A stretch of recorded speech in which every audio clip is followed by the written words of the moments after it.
Introducing Boris's 1957 Ford Thunderbird.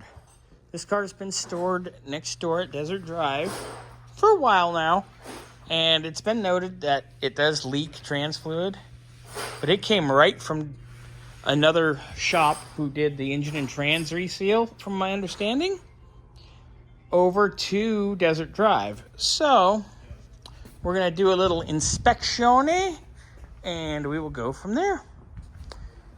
But here it is. Look at how beautiful this thing is. What an absolute stunner. We love these birds. Thunderbird! Whoop-de-whoop! Thunderbird, Thunderbird! Right. Here we are under the hood. Under the hood.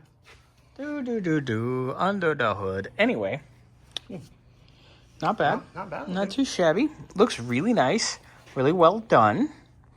There's a few little things here and there that aren't proper. I do like that it's been updated with a dual bowl master and a nice brake booster. All that stuff's really nice. So this thing might actually stop, which most of these cars don't stop worth a crap. Things I've noticed so far. I mean, I know it has this little fan relay here for the AC, which turns on an electric fan up here, which helps with the AC. It's got a modern 134A style compressor, which I like.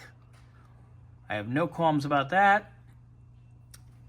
I do have a little bit of an annoyance with the flex hose, because that's just laziness of not finding the proper hose. And my other qualm is somebody should have bought a dual belt, dual groove water pump pulley, and attempted to get a triple groove pulley for the crank.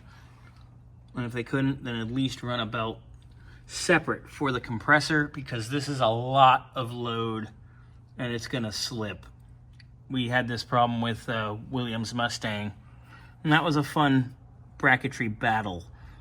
There is some staining down here that could be a cooling system related. We will check that out in a moment.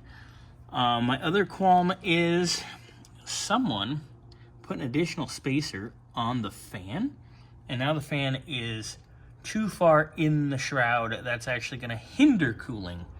So that silver spacer here, that needs to go bye-bye. Upper control arm bushings. Cracked. Really bad. Same with the bushings on the top of the shocks up here. But overall, our engine bay is pretty damn nice. I am going to pressure test the cooling system. Just verify everything's good there. Oh, also, this drives me nuts. If you're going to put a hose on, take the damn tag off. Anyway, all right. Next thing you see, cooling system pressure test.